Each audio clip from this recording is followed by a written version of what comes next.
యెహెజ్కేలు గ్రంథము 4వ వచనాన్ని ధ్యానం చేసుకుంటా ఉన్నాం. आइए हम अहेजकेल के 18 अध्याय का 24वां वचन का ध्यान कर रहे थे। దీనికంటే ముందుగా మరి 2 సార్లు మనం ఈ విషయాన్ని ధ్యానం చేసుకున్నాము.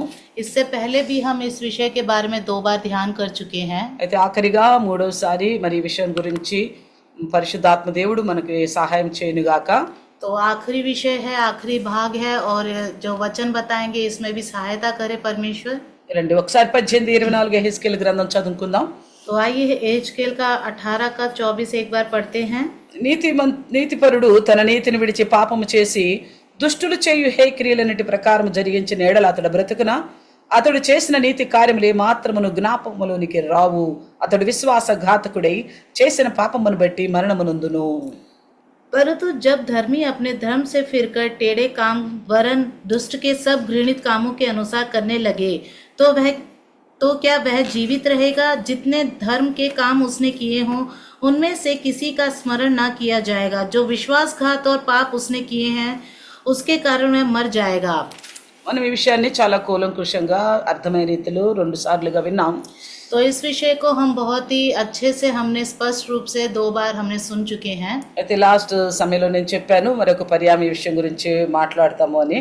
तो मैंने पिछली बार बताया था एक और भाग है, इसका तीसरा भाग उस विषय में भी हम बात करेंगे। ఎందుకు దేవుడు ఈ మాటను రాయించి ఉంచాడు అంటే तो इन बातों को परमेश्वर ने क्यों लिख के रखा है कि మనము విశ్వాస విషయంలో పరిశుద్ధత విషయంలో ఎక్కడైనా జాగ్రత్తగా ఉంటామేమో అని. हम कहीं ना कहीं विश्वास के विषय में और पवित्रता के विषय में सावधान रहेंगे करके, ఎక్కడన్నా జాగ్రత్త లేకుండా ఉంటామేమన్న భయంతో कहीं ऐसे सावधान ना होकर रहे करके इस भय से దేవుడు మనల్ని హెచ్చరిస్తూ ఉన్నాడు. परमेश्वर हमें सावधान करता रहता है। ఎందుకంటే మనం నీతిని విడిచి గనక ప్రవర్తిస్తే మొదటి నీతి మనకి ఉపయోగానికి రాదు అనే మాటను చాలా స్పష్టంగా యెహెజ్కేలు గ్రంథంలో రాశాడు. अगर हम पहले की धार्मिकता को छोड़कर अभी हम बिना धार्मिकता के अनुसार नहीं चलेंगे तो परमेश्वर हमारे साथ नहीं रहेगा। అంటే నీతి అనుసారంగా నడవకపోతే దేవుడు మనతో ఉండడు. अगर धार्मिकता के अनुसार नहीं चलेंगे तो परमेश्वर हमारे साथ नहीं रहेगा। ఈ మాట మనకు అర్థం కావాలంటే इस बात को हमें समझ में आना है तो ముందు మనం ఒకప్పుడు దేవుడు లేని వారిగాను దుష్టులుగాను పాపులుగాను బ్రతికాం.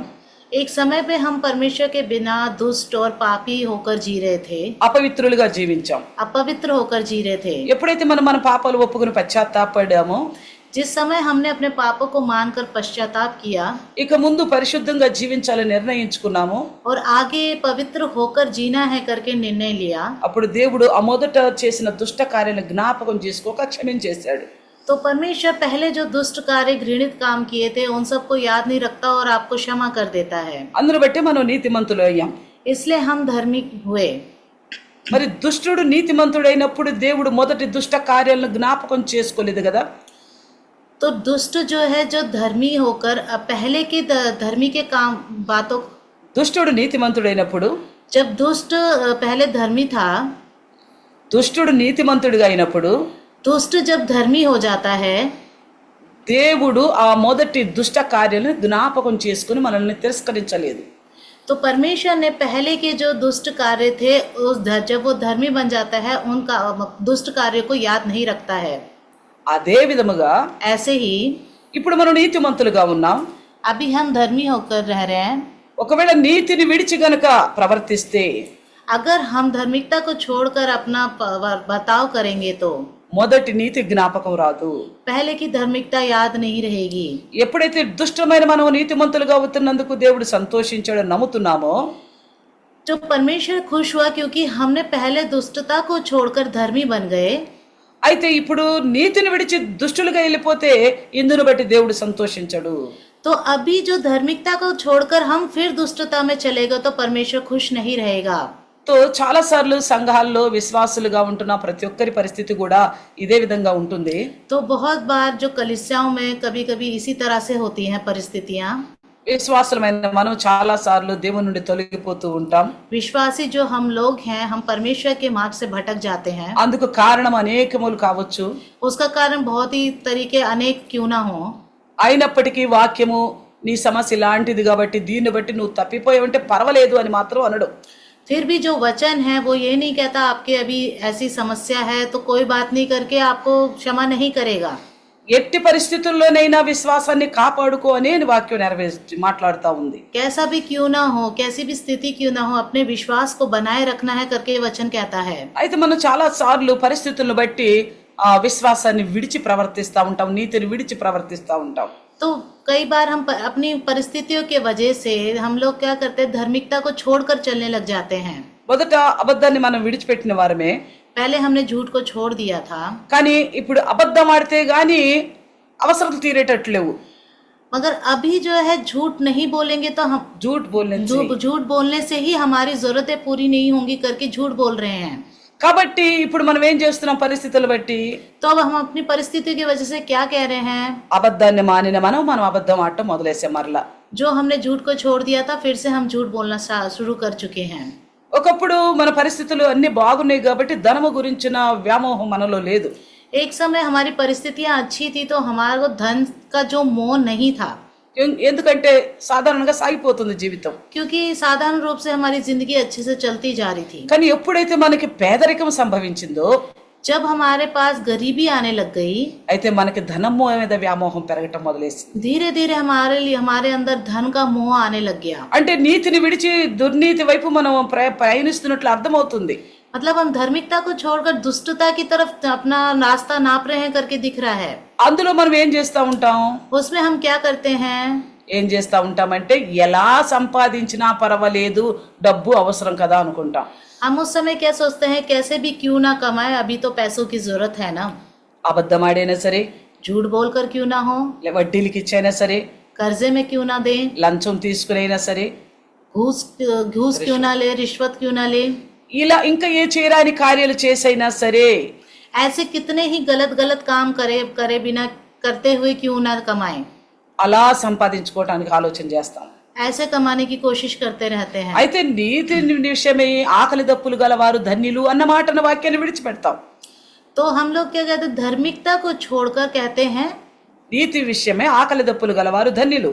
कहते हैं कि धार्मिकता के खातिर भूखा प्यासा, खातिर पापी भूखे प्यासे क्यों ना हो, వాళ్ళు ధన్యులు, वो धन्य हैं। అయితే మనం ఆ నీతిని విడిచేసి మనం అవసరతను బట్టి ఏదైనా చేయటానికి సిద్ధపడుతున్నాం. तो हम क्या करते हैं, धार्मिकता को छोड़कर अपनी जरूरतों के लिए कुछ भी करने लग जाते हैं।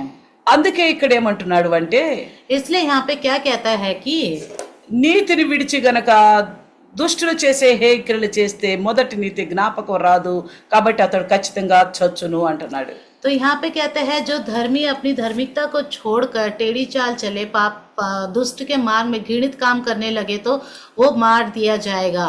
అందుకే సంఘాల్లో కూడా ఇలాగా మనుషులు చెదిరిపోతున్నప్పుడు విశ్వాస విషయంలో, तो ऐसे ही कलीसिया में बहुत से लोग जो है डगमगा जाते हैं विश्वास के विषय में। పౌలు గారు గలతీయులకు రాసిన పత్రికలో पौलुस जी गलतियों की पत्रिका में 5వ అధ్యాయం 7వ వచనంలో చూస్తే, 5वें अध्याय के 6वें वचन में 7వ వచనంలో చూస్తే, 7वें वचन में देखेंगे तो, మీరు బాగుగా పరిగెత్తుచుంటిరి, సత్యమునకు విధేయులు కాకుండా మిమ్మల్ని ఎవడు అడ్డగించెను, तुम तो भली भांति दौड़ रहे थे, अब किसने तुम्हें रोक दिया कि सत्य को ना मानो। ఏమంటున్నాడు, क्या कहता है, మీరు బాగుగా పరిగెత్తుచుంటిరి तो कह रहे हैं आप तो भली भांति दौड़ रहे हैं, అంటే దేవుల్లో చాలా మంచిగా నడుస్తా ఉన్నారు, मतलब परमेश्वर में बहुत अच्छे से चल रहे थे। అయితే సత్యమునకు విధేయులు కాకుండా ఎవరు మిమ్మల్ని అడ్డగించారు, अब किसने तुम्हें रोक दिया कि सत्य को ना मानो। అంటే మనం మర్చిపోతున్నాం, మనకి పిలిచిన పిలుపును మనం మర్చిపోతున్నాం. तो हम भूल जा रहे हैं जो हमारी बुलाहट थी उसको भूल जा रहे हैं। నీతిమంతులుగా ఉండుటకు పిలువబడ్డాం మనం, धर्मी होने के लिए हमें बुलाया गया था। అనీతిమంతులమైన మనం నీతిమంతులు కావాలని నీతిమంతుడని యేసయ్య మన కోసం ప్రాణం పెట్టాడు. जो दुष्ट हम थे, धर्मी होने के लिए धर्मी यीशु मसीह ने हमारे लिए क्रूस पर जान दिया। అయితే ఈ మాటను మర్చిపోయి, मगर इस बात को भूलकर, మనం యేసుక్రీస్తులో తీసుకున్న నిర్ణయాన్ని మర్చిపోయి, जो हमने यीशु मसीह के लिए जो निर्णय लिया था, పరిశుద్ధమైన జీవితం జీవించాలన్న పట్టుదలను మర్చిపోయి, पवित्र आत्मा की जिंदगी जीना है करके जो आशा हमने बनाए रखी थी उसको छोड़कर ఇప్పుడు ఎలా జీవిస్తున్నాము, अभी कैसे जी रहे हैं। ఒకప్పుడు మంచిగా నడిచామన్న ఆ సంతృష్టి ఉంది గాని ఆ సంతుష్టి అయితే ఉంది కానీ ఇప్పుడు ఎలా ఉన్నామన్న ఆలోచన కూడా లేకుండా నడుస్తున్నాం. एक समय हम बहुत अच्छे मार्ग में चलते थे, हम धार्मिकता के मार्ग में चलते थे, वो सोचकर अब भी हम क्या कर रहे हैं, दुष्टता के मार्ग में चल रहे हैं। కాబట్టి ఏమంటున్నాడంటే మొదటి నీతి జ్ఞాపకానికి రాదు. इसलिए कहते हैं कि पहले की धार्मिकता याद नहीं रहेगी। నా పరిస్థితులే దానికి కారణమన్న దేవుడు ఒప్పుకోడు. मेरी परिस्थितियां ऐसी है कहने पर परमेश्वर नहीं मानेगा, ఎందుకంటే ఆయన ఎట్టి పరిస్థితుల్లోనైనా ఏ స్థితిలోనైనా నువ్వు దేవునికి లోబడాలి అని దేవుడు ఆశిస్తున్నాడు. क्योंकि कैसी भी स्थिति क्यों ना हो फिर भी आपको परमेश्वर के सामने अपना भय रखना है और उसके मार्ग के अनुसार चलना है करके परमेश्वर चाहता है। కాబట్టి దేవునికి మనం భయపడాలి. इसलिए हमें परमेश्वर का भय मानना चाहिए। ఇక చూడండి ఏమంటున్నాడు, तो यहाँ पे देखिए क्या कहता ఎవరైతే है, దేవుని విషయంలో వెలుగు తీస్తున్నారో, ఎవరైతే जो कोई దేవుని విషయంలో వెనకంజ వేస్తున్నారో जो परमेश्वर के विषय में पीछे हट रहा है, వాళ్ళ గురించి ఏం రాస్తున్నాడు అంటే, उनके विषय में क्या लिखता है कि చూడండి హెబ్రీయులకు రాసిన పత్రిక देखिए इब्रानियों 10వ అధ్యాయము 10वां अध्याय, ఇక్కడ చూసినట్లయితే इधर देखेंगे तो 10వ అధ్యాయంలో చూస్తే 10वें अध्याय में ఇక్కడ చాలా స్పష్టంగా రాయబడి ఉంది. ఇక్కడ చూడండి 10వ అధ్యాయము 26వ వచనంలో చూస్తే 10वें अध्याय के 26 वचन में देखेंगे तो మనము సత్యమును గురించి అనుభవ జ్ఞానము పొందిన తరువాత బుద్ధిపూర్వకంగా పాపము చేసిన ఎడల పాపమునకు బలి ఇకను ఉండదు. क्योंकि सच्चाई की पहचान प्राप्त करने के बाद यदि हम जानबूझकर पाप करते रहे तो पापों के लिए फिर कोई बलिदान बाकी नहीं। అంటే మనం యేసుక్రీస్తుని ఎరగక ముందు చేసిన పాపాల విషయమై जब हम यीशु मसीह को नहीं जानते थे उस समय जो हमने पाप किए थे ఆ విషయమై దేవుని సన్నిధిన వేడుకున్నాం, పశ్చాత్తాపపడ్డాం. उस विषय में हमें परमेश्वर की संगति में हमने रोए, हमने अपने पापों को मान लिया, ఇలాగున యేసుక్రీస్తుని అంగీకరించాం. ऐसे यीशु मसीह को स्वीकार भी किया। కాబట్టి యేసుక్రీస్తుని అంగీకరించేదాకా మనం చేసిన ప్రతి పాపాలన్నీ క్షమించబడ్డాయి. जब यीशु मसीह को जानने से पहले जो गल पाप किए थे, यीशु मसीह को जानने के बाद वो सारे पाप हमारे क्षमा कर दिए गए। అయితే ఇక ముందు యేసుక్రీస్తుని అంగీకరించిన తర్వాత చేసే పాపాలకి మరి బలి ఎక్కడ, ఎవరు చేస్తారు? तो यीशु मसीह को स्वीकार करने के बाद जो पाप करते हैं उसका बलिदान कहाँ कौन करेगा? అదే మాట ఇక్కడ పౌలు గారు రాస్తున్నారు. तो यही बात पौलुस यहाँ लिखते हैं। మీరు యేసుక్రీస్తుని ఎరగక ముందు చేసిన పాపముల విషయమైతే ఆయన బలి అయిపోయాడు. तो यीशु मसीह को जानने से पहले जो आपने पाप किए थे उसके लिए यीशु मसीह क्रूस पर अपने आप को बलि चढ़ा चुके थे। అయితే ఇప్పుడు యేసుక్రీస్తులో నడుస్తాము, నీతివంతులుగానే ఉంటాము అని నిర్ణయించుకొని तो अभी यीशु मसीह में चलेंगे, यीशु मसीह के आशा के अनुसार हम चलेंगे करके जब निर्णय लेते हैं, అయితే పరిస్థితులను బట్టి మనం నీతిని విడిచి దుర్నీతి కార్యాలని ఎలా లాభం సంపాదించాలి, అది ఎంత తప్పైనా పర్వాలేదు, ఎలా గొప్పవాళ్ళం అయిపోవాలి, ఎంత తప్పైనా పర్వాలేదు అన్న ఆలోచనలోకి వచ్చేస్తున్నాం. तो अभी हम क्या कर रहे हैं कि अपनी परिस्थितियों के हिसाब से पवित्रता धार्मिकता को छोड़कर इस समय किस तरह से पैसे कमाने, किस तरह से हमें लाभ आएगा, किस तरह से हमारे पास पैसे आएंगे करके हम उस रास्ते में चलने लग जा रहे हैं। అంటే నీతిని విడిచి ఎలాగూ మనం ఈ లోకపరంగా దర్జా మంచి చెడ్డ సంపాదించుకోవాలన్న ఆలోచనే వచ్చాం, కానీ ఇందులో నీతి అనేది కనిపిస్తుందా లేదన్న ఆలోచన మనకు రావటంలా. तो धार्मिकता को छोड़कर हम सोचने लग जाते हैं कि हम कैसे पैसा कमाएं, बहुत अच्छे स्थिति में जाएं करके उसमें रहते हैं, मगर धार्मिकता को छोड़ के हम ये कर रहे हैं करके याद नहीं रहता है। అంటే మన స్థితిని చూస్తున్నాం కానీ మనం ఏమై ఉన్నామో అన్నదాన్ని మర్చిపోతున్నాం. हम अपनी परिस्थितियों में ध्यान रख रहे हैं मगर हम कहाँ जा रहे हैं, दुष्ट के मार्ग में जा रहे हैं करके इस बात को भूल जाते हैं। అందుకే మనం నిలబడ్డ వాళ్ళం పడిపోకుండా ఉండాలి అని పత్రికలో చూస్తూ ఉంటాం. तो हम देखते हैं पत्रिकाओं में जो हम परमेश्वर में स्थिर रहे हैं, हमें गिरना नहीं चाहिए करके बताता है। అంటే ప్రతి దినము కూడా నువ్వు నెమరు వేసుకోవాలి, నువ్వు ప్రభువులో ఉన్నావు అనే మాట జ్ఞాపకం ఉండాలి నీకు. तो हर एक दिन जुगाली करना है कि आप परमेश्वर में हैं करके याद रखना है आपको। అందుకే ఇక్కడ అంటున్నాడు 10:26లో హెబ్రీలో, तो यहाँ पे कहता है 10 इब्रानियों 10:26 में మనము సత్యమును గురించి అనుభవ జ్ఞానం పొందిన తరువాత బుద్ధిపూర్వకంగా పాపం చేసినడలా పాపమునకు ఇక బలి ఉండదు. सच्चाई की पहचान प्राप्त करने के बाद यदि हम जानबूझकर पाप करते रहे तो पापों के लिए फिर कोई बलिदान बाकी नहीं है। ఎందుకంట क्यों है ऐसा? 29వ వచనం ఇక్కడే చూస్తే, तो यही इब्रानियों के 10:29 में देखेंगे तो ఇట్లుండగా దేవుని కుమారుని పాదములతో త్రొక్కి తాను పరిశుద్ధపరచుటకు సాధనమైన నిబంధన రక్తమును అపవిత్రమైనదిగా ఎంచి కృపకు మూలముగు ఆత్మను తిరస్కరించిన వాడు ఎంత ఎక్కువైన దండకు పాత్రుడిగా ఎంచబడునో అంటున్నాడు. तो सोच लो कि वह कितने और भी भारी दंड के योग्य ठहरेगा जिसने परमेश्वर के पुत्र को पापों से रोंदा और वाचा के सॉरी पांवों से रोंदा और वाचा के लहू को जिसके द्वारा वह पवित्र ठहराया गया था अपवित्र जाना है. ఎవరు ఈ పరిస్థితిలో ఉన్నది? कौन इस परिस्थिति में है? దేవుని చిత్తములో ఉండి పోయినసారి కూడా చదివాం ఒక వాక్యాన్ని మనం హెబ్రీ పత్రికలో. तो पहले भी हमने इब्रानी की पत्रिका में पढ़ा था. మనం చదివిన జ్ఞాపకం చేసుకున్నట్లయితే మనం 6వ అధ్యాయంలో చదివాం 6:4లో. पहले भी हमने इब्रानियों के 6 के 4 में पढ़ा था. అలాంటి వారి విషయమే ఏమంటున్నాడు అంటే, ऐसे लोगों के विषय में क्या कहता है कि ఏం చేస్తున్నాం మనం? ఎవరైతే మన రక్షణకు మూలమో, जो कोई हमारे उद्धार के लिए मूल है, ఆ యేసు ప్రభుని, ఆ కుమారుని उस यीशु मसीह को, उस पुत्र को పాదములతో త్రొక్కి अपने पांवों से दबाकर తాను పరిశుద్ధపరచుటకు సాధనమైన నిబంధన రక్తమును అపవిత్రమైనదిగా ఎంచుతున్నాం. तो यहाँ पे देखा जिसके द्वारा वह पवित्र ठहराया गया था अब अपवित्र जाना है. అంటే ఆయన మనల్ని పరిశుద్ధపరచడానికి చిందించిన ఆ రక్తాన్ని ఇప్పుడు మనం పాపం చేయటాన్ని బట్టి ఆ రక్తం అపవిత్రమైన దానిగా ఎంచిన వారము. जो उन्होंने परमेश्वर यीशु मसीह ने हमारे लिए जो खून बहाया, जो वो पवित्र लहू जो हमारे लिए खून बहाया, वो ही लहू अब पवित्र हो गया है. మనం అలా ఎంచుతున్నాం ఆ రక్తాన్ని. हम उस लहू को इस तरह से कर दे रहे हैं. ఏ రక్తం అయితే మనల్ని పరిశుద్ధపరచడానికి కార్చబడిందో, जो लहू हमें पवित्र करने के लिए बहाया गया था, ఆ రక్తమును అపవిత్రమైన దానిగా ఎంచుతున్నాం. उस लहू को हम अपवित्र ठहरा रहे हैं. ఎవరు? कौन? మొదటి నీతిని విడిచి ఇప్పుడు దుర్నీతి దుష్టుడై హేయ క్రియలు చేస్తున్న మనిషి విషయమే మాట్లాడుతున్నాడు. जो पहले धार्मिकता को छोड़कर अभी दुष्ट और घृणित काम करने के काम कर रहा है, वो ऐसा कर रहा है. అయితే ఇంకేమంటున్నాడు అంటే, तो यहाँ पे देखिए और क्या कह रहा है అట్టి कि వ్యక్తి గురించి, ऐसे व्यक्ति के बारे में కృపకు మూలమగు ఆత్మను తిరస్కరించిన వాడు. कृपा का जो अनुग्रह है उसका उल्लंघन किया है. అంటే కృపకు మూలమగు ఆత్మను తిరస్కరించిన వాడు. जो कृपा का जो अनुग्रह है उसको तिरस्कार करने वाला है. అంటే దేవుని ఆ కృపను కూడా తిరస్కరించిన వారమే. जो परमेश्वर की जो कृपा है उसका भी उल्लंघन करने वाले हम हैं. అలాగే దేవుని ఆత్మను కూడా తిరస్కరించిన వారమే. ऐसे ही परमेश्वर की आत्मा को भी उल्लंघन करने वाले हैं. ఎవరు? कौन?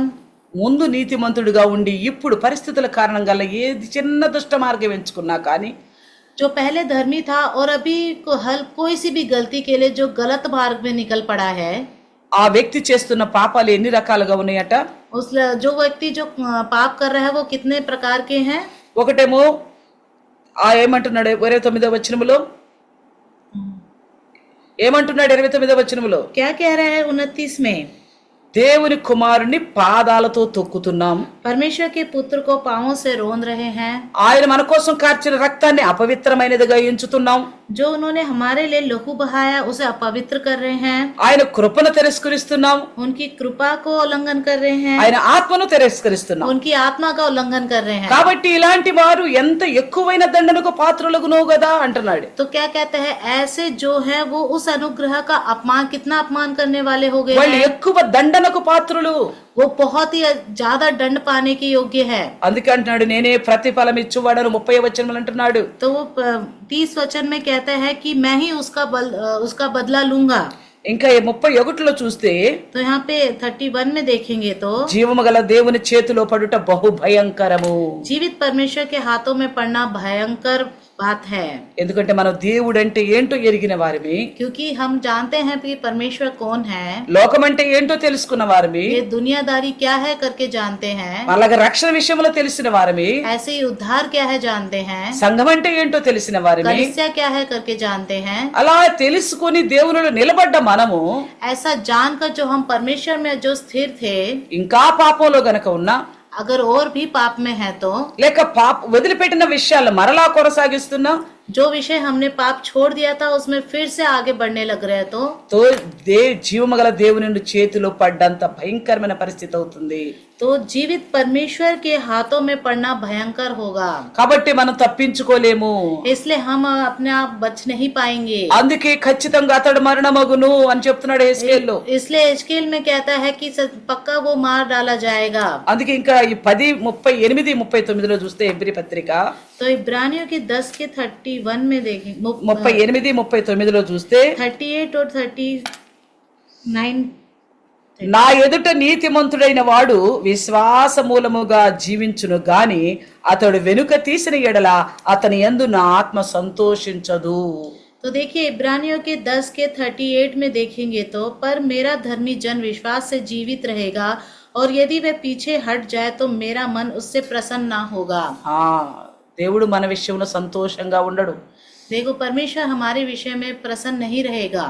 మనం బాధల్లో ఉన్నందుకు ఆయన సంతోషంగా ఉండొచ్చేమో గాని हम जब दुख में होंगे तो वो खुश रह सकते हैं. ఎప్పుడు कब బాధల్లో ఉండి కూడా నీతిమంతులుగాను విశ్వాసంలో స్థిరంగా ఉంటే कब वो खुश रहेंगे. दुख में रहते हुए भी धर्मी बनकर हम अपने विश्वास में स्थिर रहेंगे तब.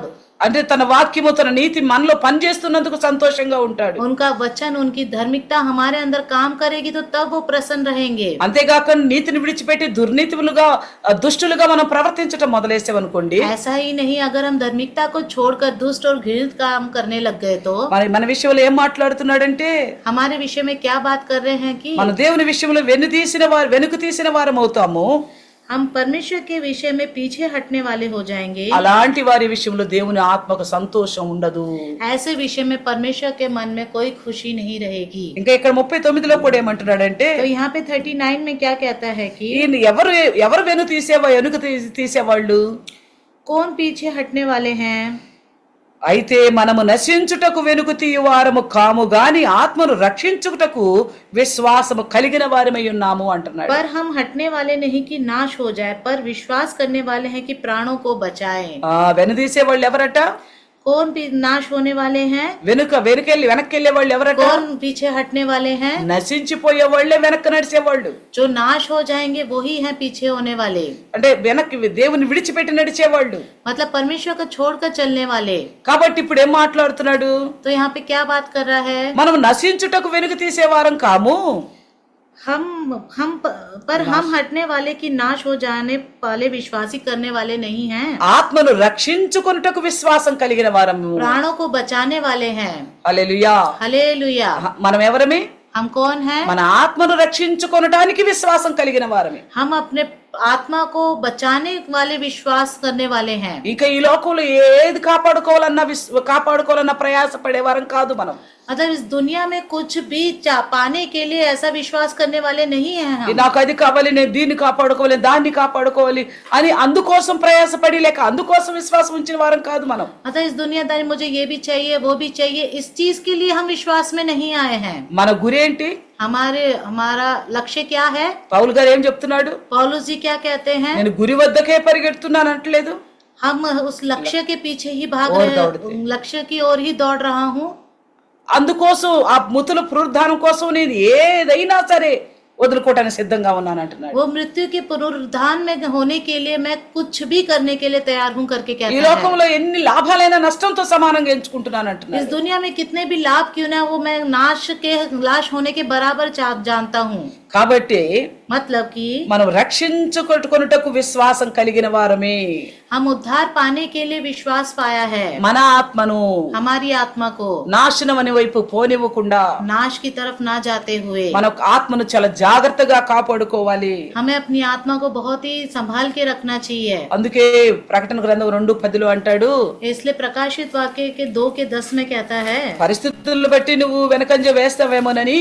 परिस्थिति की वजह से आप पीछे हट जा सकते हैं. అందుకే ఏమంటున్నాడంటే, इसलिए कहता है ఇదిగో మీరు శోధించబడినట్లు అపవాది మీలో కొందరు చెరలో వేయించబోచున్నాడు. 10 దినములు శ్రమ కలుగును, మరణం వరకు నమ్మకముగా ఉండుము, నేను నీకు జీవ కిరీటం ఇచ్చేదను.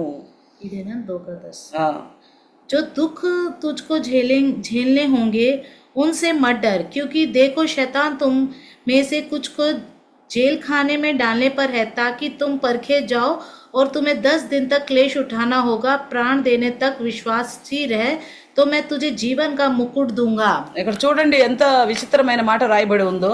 तो यहाँ पे देखिए कितना विचित्र बात लिखी हुई है. 10 దినములు శ్రమ కలుగును, 10 दिन तक क्लेश उठाना होगा. అప్పుడు ఏమని రాయాలి? तब क्या करके लिखना चाहिए. 10 దినముల వరకు నమ్మకముగా ఉండుము అని రాయాలి. 10 दिन तक विश्वासी बन के रह करके कहा అంతే लिखना కదా चाहिए। అంతే కదా ऐसा ही है ना। 10 దినాలు సాతాను మిమ్మల్ని శోధిస్తాడు కాబట్టి 10 दिन तक शैतान तुम्हें क्लेश में रखेगा। అయితే 10 దినాలు మాత్రం చాలా జాగ్రత్తగా ఉండండి 10 दिन तक बहुत संभाल के रहना। కొంతమంది మనం 40 రోజులు ఉపవాసం ఉన్నప్పుడు 40 రోజులు చాలా జాగ్రత్తగా ఉండడానికి ప్రయత్నపడతాం बहुत से लोग हैं जो 40 दिन का उपवास होता है उसमें बड़े सावधान से रहते हैं।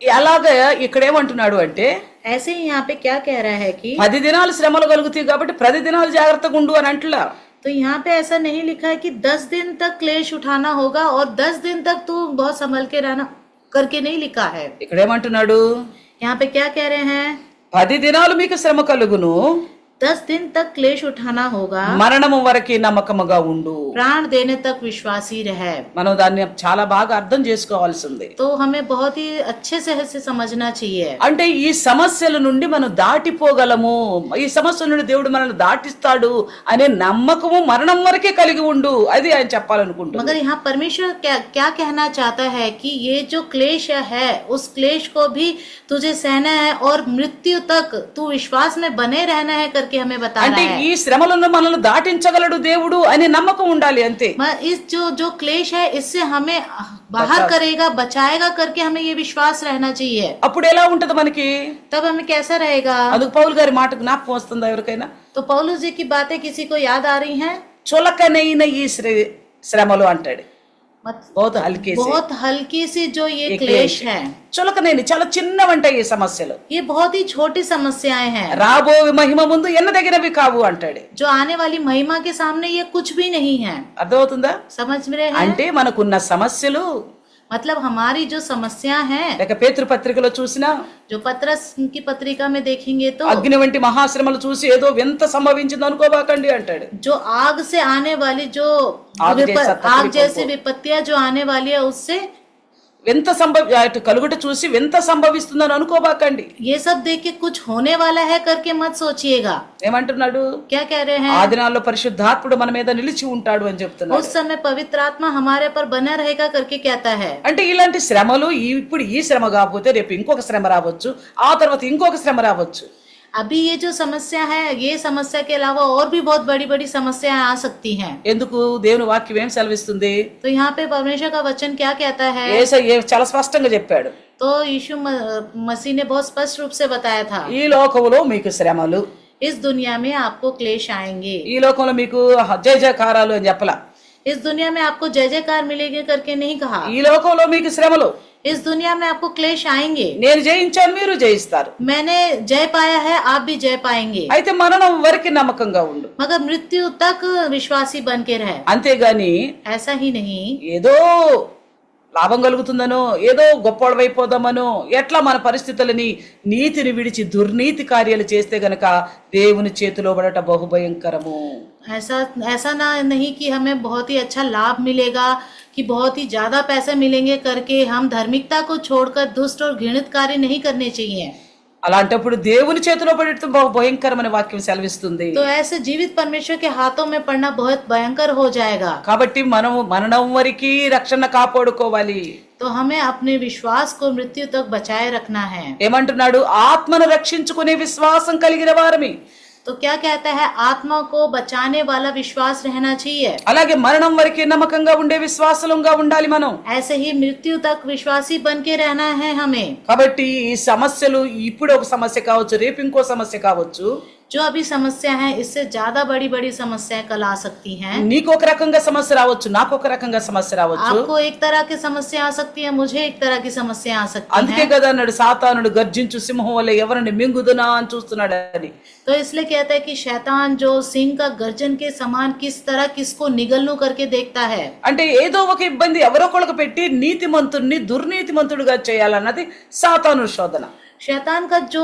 हिंसा जो करता है शैतान वो चाहता है कि धार्मिकता से इंसान को दुष्टता में लेके आने की सोचता है। కాబట్టి మనం చాలా జాగ్రత్తగా విశ్వాసాన్ని కాపాడుకోవాలి इसलिए हमें बहुत ही सावधान से अपने विश्वास को बचाए रखना ఏదో है। విశ్వాసం అయిపోయాములే तो कोई बात नहीं हम विश्वासी तो हो ही गए हैं, సంఘ సదస్యులు అయిపోయాము हम कलिसिया के सदस्य हो गए हैं, మన బాప్తిసం తీసుకున్నాం हमने बपतिस्मा ले लिया है, ప్రభు బలలో పాల్గొంటున్నాం. प्रभु के भोज में भाग ले रहे हैं, అలాగే రొట్టెలోను ఆయన రొట్టెలోను ఆయన శరీరంలో రక్తంలోను పాల్గొంటున్నాము. ऐसे उनके शरीर और लहू में भागी हो रहे हैं. కాబట్టి పర్వాలేదని నిశ్చింతగా ఉండే పరిస్థితులు కాదు. कोई बात नहीं करके निश्चय से रहने की परिस्थितियां नहीं है. अभी విశ్వాసాన్ని ఆత్మను కాపాడుకునే ప్రయత్నం నిత్యం కలిగి ఉండాలి. विश्वास को और अपने पवित्रता को हमेशा बचाए रखने में रहना है. ఎవరైనా దేవుని చిత్తము నుండి తొలగిపోయిన వారిని ఏమంటున్నారు ఈ వాక్యము? वचन क्या कहता है? जो कोई अगर परमेश्वर की इच्छा से भटक जाता है तो మొదటి నీతిని ముందు నీతిమంతులమై ఉండే నీతిని విడిచి దుర్నీతి కార్యాలు చేస్తున్న వారిని ఏమని చెప్తుంది వాక్యము? जो धार्मिकता को छोड़कर टेढ़ी चाल चलते हुए दुष्ट और घृणित कार्य करते हैं उनको हम क्या कहते हैं? చూడండి 2వ పేతురు పత్రిక तो देखिए दूसरा पत्रस 2వ అధ్యాయము दूसरा अध्याय 20వ వచనము 22వ వచనము చూస్తే 20 నుండి చూస్తే 20 से अगर देखेंगे तो వారు ప్రభువును రక్షకుడైన యేసుక్రీస్తు విషయమైన అనుభవ జ్ఞానము చేత ఈ లోక మాలిన్యములను తప్పించుకొనిన తరువాత మరలా వాటిలో చిక్కుబడి వాటి చేత జయించబడిన ఎడల వారి కడపటి స్థితి మొదటి స్థితి కంటే మరి చెడ్డదగును.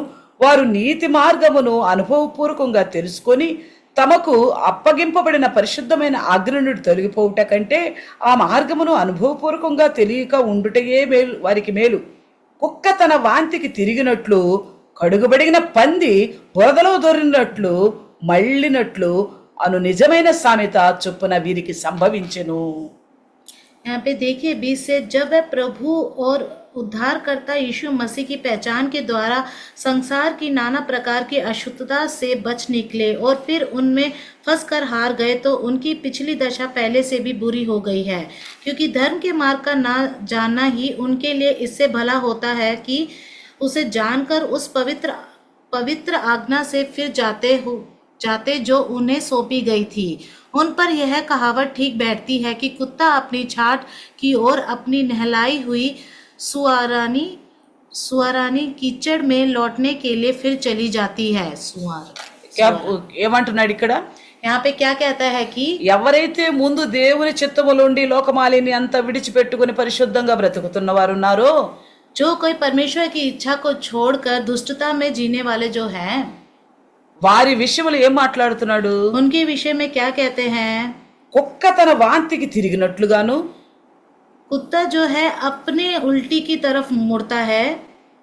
మనకు మన వాంతి చాలా బాగా నచ్చుద్దా? మనం చేసుకున్న వాంతిని చూస్తే మనకు చాలా ఆహా ఫోటో తీసి పెట్టుకోవాలి ప్రేమగా అనిపిస్తుందా? हम जब उल्टी करते हैं तो हमें लगता है कि हाँ बहुत अच्छी उल्टी है, हम फोटो खींच के रख ले, सोचते हैं क्या? చక్కగా వాంతి చేసిన దాన్ని ఒక ప్రేమ కట్టించుకుని పెట్టుకుందాం అనిపిస్తుంది ఎవరికైనా? हम जब उल्टी करते हैं तो बहुत अच्छे से बहुत ज्यादा कर लिया करके फोटो खींच के फ्रेम बनाते हैं क्या? అసలు తలుచుకోవటానికి కూడా ఇష్టమేది కదా. उसका सोचना भी हमें अच्छा नहीं लगता है. అయితే ఎవరైతే దేవుని చిత్తం నుండి నీతిని విడిచిపెట్టి దుర్నీతులుగా మంతులుగా మారిపోతున్నారో, जो कोई धार्मिकता को छोड़कर दुष्टता के मार्ग में चलने लगते हैं, మంచివారిగా ఉండి చెడ్డవారిగా మారిపోతున్నారు, अच्छा होकर जो दुष्ट हो जा रहे हैं, మంచి త్రోవలో నడిచేవారు వంకర త్రోవల వైపు వెళ్ళిపోతున్నారు, जो अच्छे रास्ते में चलते जो टेढ़ी चाल चलने लग जाते हैं, మంచి క్రియలు విడిచిపెట్టేశారు, जो अच्छे कार्य को छोड़ देते हैं, వాళ్ళు ఎలాంటి వాళ్ళంట? वो कैसे हैं? కుక్క తన వాంతికి తిరుగునట్లుగా.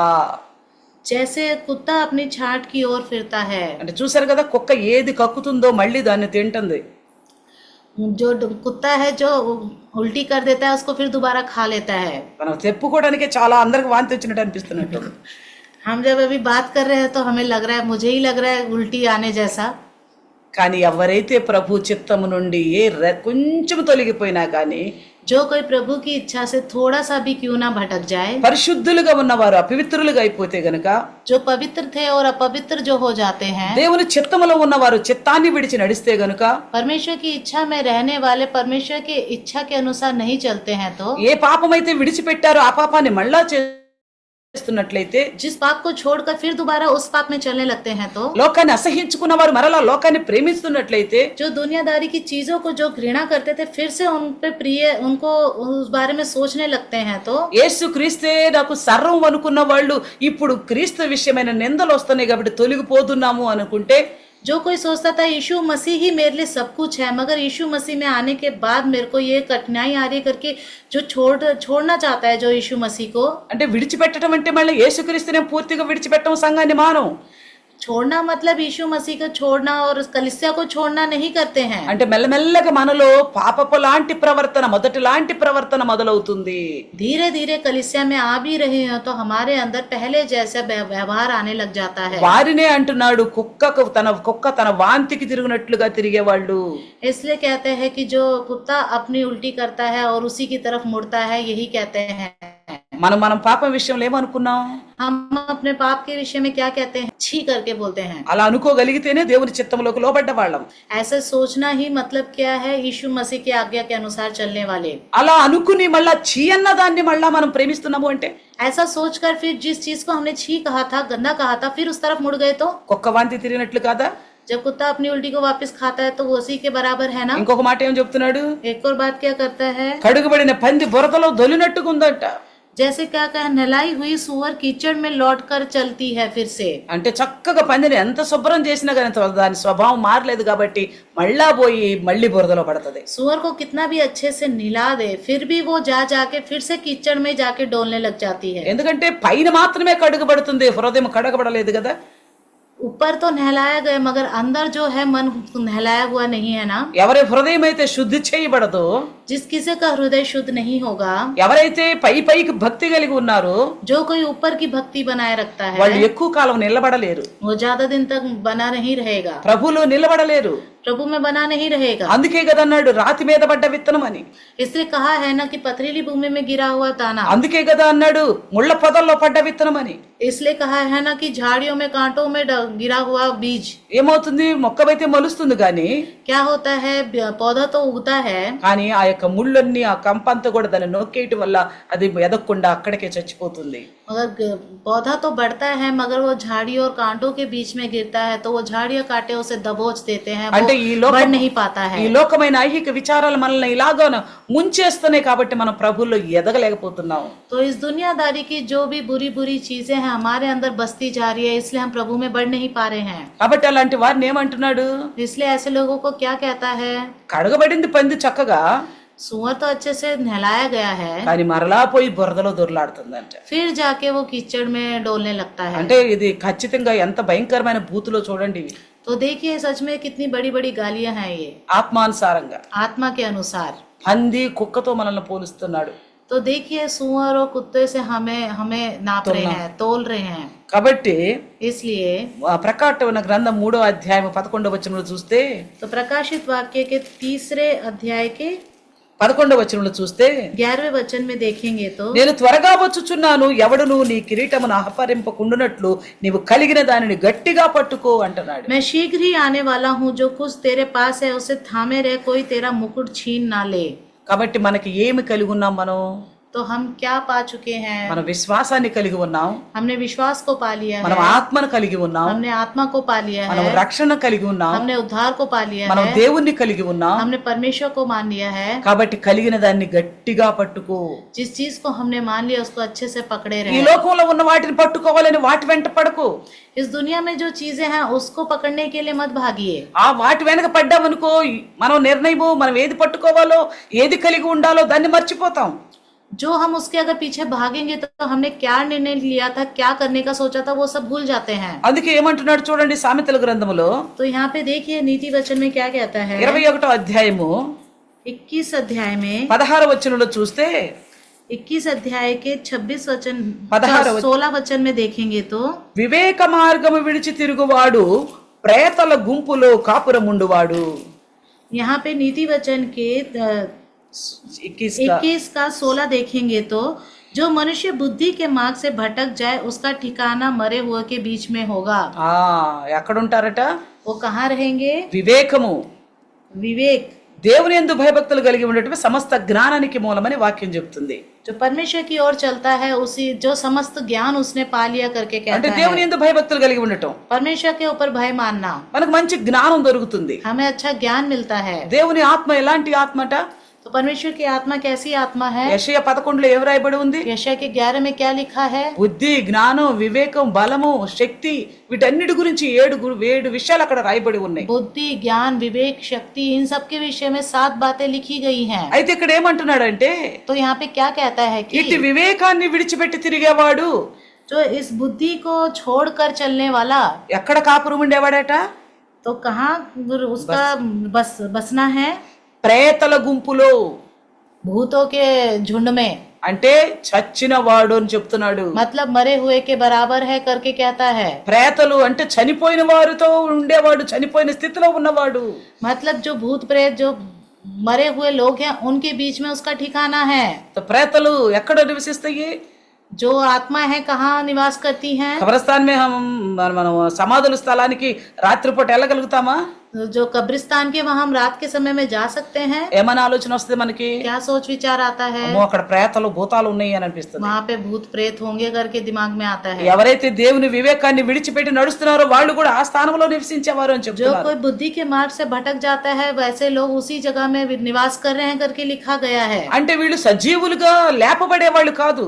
तो यहाँ पे क्या वो जीवित में वो उठाए नहीं जाएंगे। యేసయ్య వచ్చినప్పుడు మేఘాల మీద ఎత్తబడే వాళ్ళు కాదు వీళ్ళు. जब यीशु मसीह आएंगे वो बादलों पे नहीं उठाए जाएंगे। వీళ్ళు చచ్చిన వారు. वो मरने के बराबर हैं। అంటే వీళ్ళు నరకానికి వెళ్ళేవారు. वो नरक में जाने वाले हैं। రెండవ మరణం అనబడే నరకానికి వెళ్ళేవారు. जो दूसरा मरण है उसमें नरक में जाने वाले हैं। అందుకే అంటున్నాడు వివేకాన్ని విడిచి నడిచేవాడు ప్రేతలు ఉండే చోట కాపురం ఉండేవాడు. जो कोई बुद्धि के मार्ग से भटक जाता है उसका ठिकाना मरे हुओं के बीच में होगा करके कहता है। అందుకే యెహెజ్కేలు గ్రంథం 18వ అధ్యాయములో 22 23 చూస్తే, यहाँ पे एजकेल के 18 के 22 23 చూసినట్లయితే 22 और 23 देखेंगे तो ఇక్కడ చూడండి, అతడు చేసిన అపరాధములలో ఒకటి జ్ఞాపకంలోనికి రాదు. అతని నీటిని బట్టి అతని బ్రతుకును, దుష్టుడు మరణమందు చేత నాకెంత మాత్రం సంతోషము కలుగునా, వారు తమ ప్రవర్తన దిద్దుకొని బ్రతుకుటే నాకు సంతోషము. ఇదే ప్రభువు యెహోవా వాక్కు. उसने जितने अधर्म किए हों उनमें से किसी का स्मरण उसके विरुद्ध ना किया जाएगा। जो धर्म का काम उसने किया हो उसके कारण वह जीवित रहेगा। प्रभु यहोवा की यही वाणी है, क्या मैं दुष्ट के मरने से कुछ भी प्रसन्न होता हूँ? क्या मैं इससे प्रसन्न नहीं होता कि वह अपने मार्ग से फिरकर जीवित रहे? ఇప్పుడు దేవుడు మనల్ని కోరుకునేది ఏంటి? तो यहाँ पे परमेश्वर क्या चाहता है? ఒకవేళ మనం నీతి మార్గాన్ని విడిచిపెట్టి దుష్ట మార్గం వైపు నడుస్తున్నామేమో ఆలోచన చేసుకుందాం. तो सोच विचार कीजिए, हम लोग धार्मिकता को छोड़कर दुष्ट के मार्ग में चल रहे होंगे। దుష్టుడికి అనుకూలంగా ప్రవర్తిస్తున్నామేమో, दुष्ट जैसा चाहता है उस हिसाब से चल रहे होंगे। దుష్టుడి తలంపులు మనలోకి వస్తున్నాయేమో, दुष्ट के सोच विचार हमारे अंदर आ रहे होंगे। దుష్టుడి కార్యాలు మనం చేస్తున్నామేమో. दुष्ट के कार्य हम लोग कर रहे होंगे। మనం మనకు పరీక్షించుకుంటే हम अपने आप को परखेंगे तो ఇక్కడ ఏమంటున్నాడంటే, तो यहाँ पे क्या कहता है कि దుష్టుడు తన దుష్టత్వంలో ఉండి మన చచ్చిపోవటం నాకు ఎంత మాత్రం ఇష్టం కాదు. दुष्ट दुष्टता में रहते हुए मर गया तो उस विषय में प्रसन्न नहीं रहूंगा। దేవుడు ఎందుకు ఎప్పుడు సంతోషిస్తాడట? परमेश्वर कब प्रसन्न होंगे? వారు తమ ప్రవర్తనను దిద్దుకొని బ్రతుకుటయే నాకు సంతోషము. जब वो अपने व्यवहार को मान कर अपने पापों को जान लेंगे तो तब मैं खुश होऊंगा। అంటే మనం మన పాపాలు గనుక ఒప్పుకుంటే దేవుణ్ణి మనం సంతోషపరచగలుగుతాం. अगर हम अपने पाप को मान लेंगे तो हम परमेश्वर को प्रसन्न करने वाले बनेंगे। అపాపం విషయాలు పశ్చాత్తాపడితే దేవుడు మన విషయంలో ఎంతో సంతోషిస్తాడు. उन पाप के विषय में पश्चाताप करेंगे तो परमेश्वर हमसे बहुत प्रसन्न हो जाएगा। ఆ పాపాలను విడిచిపెడితే గనుక దేవుడు ఇంకా ఎంతో సంతోషిస్తాడు. उस पापों को छोड़ देंगे तो परमेश्वर और खुश हो जाएगा। నువ్వు ముందు పాపం చేసి ఉన్నావే అని దాన్ని బట్టి నిన్ను చిన్న చూపు చూడడు. आपने पहले जो पाप किया था उस पाप को देखकर आपको नीचा नहीं देखेगा। ఆయన నువ్వు ఇప్పుడు ఒప్పుకోలు కలిగి ఉన్నావు చూసావు, పాపాలు ఒప్పుకున్నావు చూసావు, దాన్ని బట్టి నిన్ను చంకనెత్తుకుని సంతోషించే దేవుడు. जो आपने अपने पाप को मान लिया है तो इस विषय में आपको उठाकर गोद लेकर वो खुश होएगा। మనమైతే ఏమంటాము? हम ये क्या कहते हैं? అరే నీ సంగతి నాకు తెలుసులే, अरे हमें तो आपके बारे में पता है, నువ్వు మొన్న ఎట్టన్లా నిన్నెట్టన్లా అని అంటా కూర్చుంటాం. तुमने उस दिन ऐसे कहा था वैसे कहा था करके हम बातें करते रहते కానీ हैं। మనం దేవుడు ఎంత గొప్ప దేవుడు అంటే, तो देखिए हमारा परमेश्वर इतना महान परमेश्वर है कि ఇలాంటి దేవుడు ఎక్కడైనా కలడా అని మేక అంటా ఉంటాడు. तो ऐसा परमेश्वर हमें कहीं मिलेगा क्या करके मीका कहता है। ఇలా మన పాపాలు క్షమించగలిగిన దేవుడు ఎక్కడైనా కలడా? ऐसे हमारे पापों को क्षमा करने वाला परमेश्वर हमें मिलेगा क्या करके అందుకే कहता है। అంటున్నాడు, నీ ప్రవర్తన దిద్దుకో, इसलिए कहता है अपने व्यवहार को ठीक कर ले, నీ మనసును మార్చుకో, अपने मन को फिरा ले, నీ ఆలోచనలు మార్చుకో. अपने सोच विचार को बदल ले। నీవు దేవునికి భయపడితే అవన్నీ చేయగలుగుతావు. अगर आप परमेश्वर का भय मानेंगे तो सब कुछ कर पाएंगे। అందుకే యేసుకేలు 18:26 అంటాడు, అలా కాని పట్ల నువ్వు ఖచ్చితంగా చస్తావు. इसलिए हिजकेल 18 की 26 में कहता है अगर आप ऐसा नहीं करेंगे तो आप मार डाल दिए जाएंगे। ఇంకేమంటున్నాడు తెలుసా? इसलिए और क्या कहता है? యేసుకేలు 33:12-13 చూస్తే, हिजकेल 33 के 12 और 13 में देखेंगे तो నీతిమంతుడు మళ్ళా గనక పాపం చేస్తే మొదటి నీతి అతనిని విడిపించదు అంటున్నాడు. अगर धर्मी मनुष्य फिर से पाप करने लग गए तो पहले की धार्मिकता के विषय में उसको क्षमा नहीं किया जाएगा। మొదటి నీతి అతన్ని విడిపించదు. पहले की धार्मिकता उसे छुड़ाएगी नहीं। ఇక్కడ చూడండి, మొదటి సమూయేలు గ్రంథములో చూస్తే यहाँ पे पहले समूएल के ग्रंथ में देखेंगे तो ఆ 15వ అధ్యాయం 11వ వచనంలో 15 के 11 में देखेंगे तो సౌలు దేవునిని అనుసరించే విషయంలో వెనకంజ వేశాడట. शाऊल जो है परमेश्वर के मार्ग में चलने के विषय में पीछे हट गया। మనందరూ తెలుసు కదా, हम सब जानते हैं దేవుడు ना? వద్దన్న పనే చేశాడు. जो परमेश्वर ने मना किया था वही किया। మనకు వెనకంజ వేయటం అంటే ఏందో అర్థమైందా? पीछे हटना मतलब क्या है, समझ में आ गया? దేవుడు వద్దన్నది చేసామంటే మాత్రం దేవుడి నుంచి వెనకంజ వేసినట్లే. जो परमेश्वर मना करता है अगर उसको करेंगे तो मतलब परमेश्वर के मार्ग से पीछे हटना। అందుకే ఏమంటాడంటే, तो यहाँ पे क्या कहता है कि లూకాసు వార్త 6:46లో చూస్తే, तो लूका सुसमाचार 6 के 46 में देखेंगे तो నేను చెప్పినట్టు నా మాట వినకుండా ఎందుకు నన్ను ప్రభు ప్రభు అంటారు? क्यों मेरी जब बात नहीं मानते हो फिर क्यों कहते हैं हे प्रभु हे प्रभु। యోహాను 5:24లో ఏమంటున్నాడు? यूहन्ना 5 के 24 24 में क्या कहता है, నా మాట విని నన్ను పంపిన వాని చిత్తము చొప్పున గనక మీరు జరిగిస్తే, मेरी बात सुनकर जिसको मैंने भेजा उसके बातों के अनुसार अगर जिसने आप मुझे भेजा, जिसने मुझे भेजा उसके बातों के अनुसार अगर आप चलेंगे तो ఏమంటున్నాడు? మరణం నుండి దాటి జీవములో ప్రవేశిస్తారు. मृत्यु से बचाकर जीवित में आपको लेके आएगा। కాబట్టి దేవునికి భయపడదాం. इसलिए आइए परमेश्वर का भय माने। మనం పాపంలో ఉండి పాపంలో చనిపోవటానికి యేసయ్య మన కోసం రక్తం కార్చలేదు. हम लोग पाप में रहकर पाप में ही मृत्यु हो जाए तो वह परमेश्वर ने हम यीशु मसीह ने हमारे लिए इसलिए खून नहीं बहाया। కాబట్టి మనం నీతిమంతులుగా ఉన్నాం, నీతిమంతులుగానే బ్రతుకుతాం. हम लोग धर्मी हैं, धार्मिकता में रहते हुए ही मर जाएं। నీతి విషయమైన చావైనా సంతోషంగా చద్దాం. अगर धार्मिकता के विषय में अगर मृत्यु हो क्यों ना हो, खुशी खुशी मर जाएं। కానీ నీతిని పోగొట్టుకునే కార్యం మనం ఎక్కడ చేయొద్దు. मगर धार्मिकता को खो बैठने वाले कार्य नहीं करने हैं। ఎందుకంటే నీతిమంతుడు దుష్టుడిగా మారినప్పుడు మొదటి నీతి అతనికి దేవుడు జ్ఞాపకం చేసుకోడు, అతన్ని మరణానికి అప్పచెప్తాడు అని చెప్తున్నాడు. अगर धर्मी मनुष्य धार्मिकता को छोड़कर दुष्टता के कार्य करने लगे तो पहले की धार्मिकता के विषय में परमेश्वर हमें नहीं बचाएगा। కాబట్టి ప్రస్తుతము, मगर अभी जो परिस्थिति है करेक्ट ప్రస్తుతము फिलहाल जो परिस्थिति है, అంటే ప్రతి సమయము మనకి ప్రస్తుతము. हर एक समय फिलहाल जो अभी समय चल रहा है, ఆ సమయంలో మన విశ్వాసం ఎలా ఉంది? इस समय हमारा विश्वास कैसा है?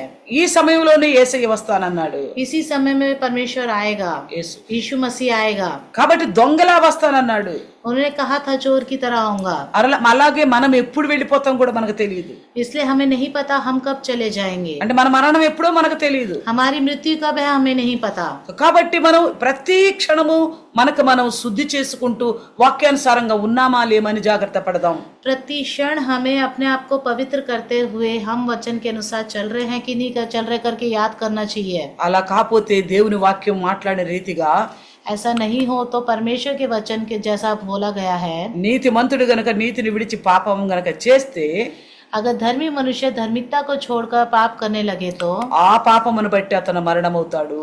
उस पाप के विषय में ही वो मृत्यु दिया जाएगा। మొదటి उसे నీతి జ్ఞాపకమునకు రాదు. पहले की धार्मिकता याद नहीं की जाएगी। కాబట్టి రండి ప్రార్థన చేసుకుందాం. आइए प्रार्थना करते हैं। దేవుని విషయం దగ్గరకు వచ్చి, परमेश्वर के विषय के पास आकर దేవుని దగ్గరకు వచ్చి परमेश्वर के पास आकर ఇప్పుడున్న స్థితి దేవుని ముందు పెట్టు. अभी जो स्थिति है वो परमेश्वर के पास रखो। నీ విశ్వాసపు స్థితి ఎలా ఉందో దేవుని దగ్గర పెట్టు. आपकी विश्वास की स्थिति कैसे परमेश्वर के सम्मुख रखो। నీ పరిశుద్ధత అనేది ఎలా ఉందో దేవుని సన్నిధిలో పెట్టు.